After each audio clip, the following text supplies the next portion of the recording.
Bismillahirrahmanirrahim. Assalamualaikum warahmatullahi wabarakatuh. Alhamdulillah, nahmaduhu wa nasta'inuhu wa nastaghfiruh.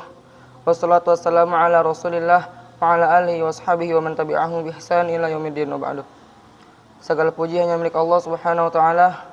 Kami memujinya, memohon pertolongannya, dan kami memohon ampunan kepadanya. Jamaah Masjidil Abrar yang semoga dirahmati dan diridai Allah Subhanahu wa taala. Izinkan kami di sini akan menyampaikan suatu hadis dari Nabi sallallahu alaihi wasallam yang bertemakan khusyuk dalam salat. Rasulullah sallallahu alaihi wasallam bersabda, "Ma min imri'in muslimin tahduruhu salatun maktubatun fayuhsinu wudu'aha wa khusyu'aha wa ruku'aha illa kanat kafaratan lima qablaha min adz-dzunub ma lam yuti kabiratan wa dzalika dahra kullah." Tidaklah seorang muslim mendapati salat wajib kemudian dia menyempurnakan wudu, khusyuk dan rukunya, kecuali akan menjadi penghapus bagi dosa-dosanya yang telah lalu, selama tidak melakukan dosa besar, dan ini untuk sepanjang masa. Hadis riwayat Muslim.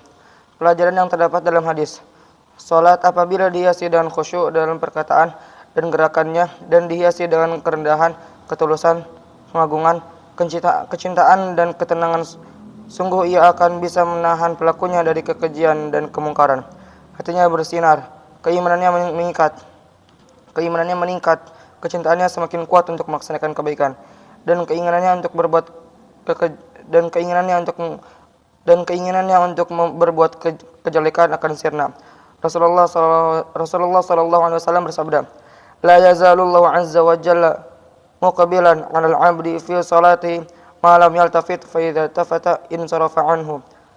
Senantiasa Allah azza wa jalla menghadapi hambanya di dalam salatnya, selama dia tidak berpaling.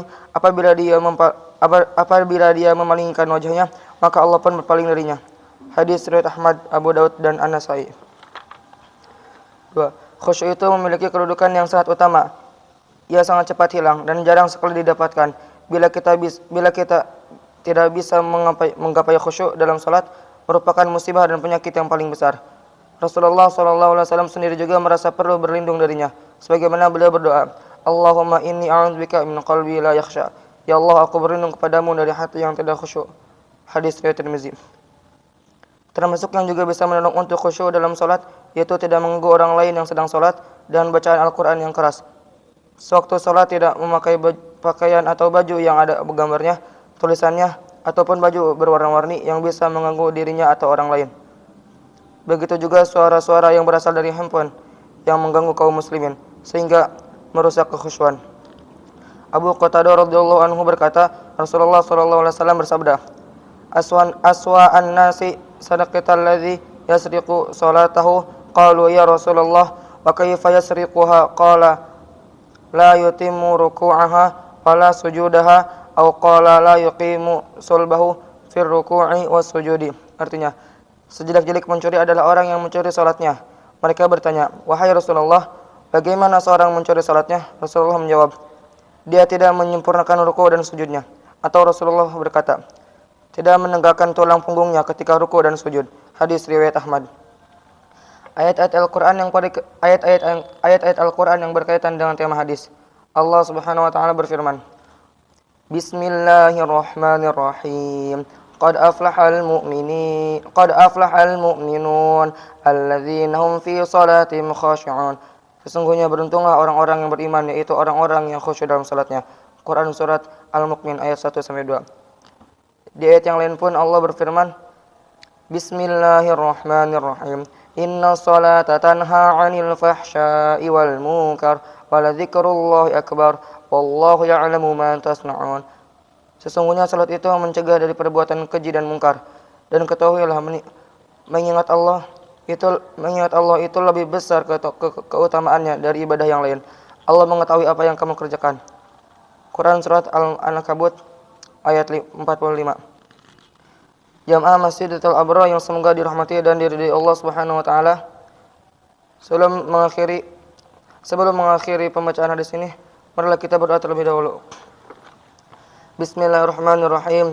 Alhamdulillahirabbil alamin hamdan yuwafi ni'amahu wa yukafi'u mazidah ya rabbana lakal hamdu lakal syukru kama yanbaghi li jalali wajhikal karim wa 'azimi sultanik.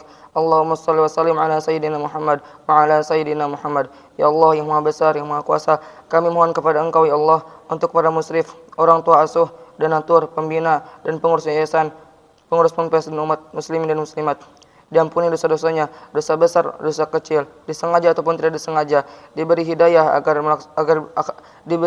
agar dapat melaksanakan semua perintah-Mu dan meninggalkan semua larangan-Mu. Diberi kesehatan agar bisa istiqomah dalam melaksanakan ibadah baik yang wajib maupun yang sunnah. Diberi rezeki yang luas dan berkah agar mau berbagi kepada anak yatim dan duafa dan perjuangan Islam. Diberi kemampuan bisa bersabar jika menerima musibah dan pandai mensyukuri kenikmatan. Diberi keturunan yang qurrata a'yun, keturunan yang soleh dan solehah. Rabbana atina fid dunya hasanah wa fil akhirati hasanah wa qina adzabannar. Subhana rabbika rabbil izzati amma yasifun wa salamun alal mursalin walhamdulillahi rabbil alamin. Assalamualaikum warahmatullahi wabarakatuh.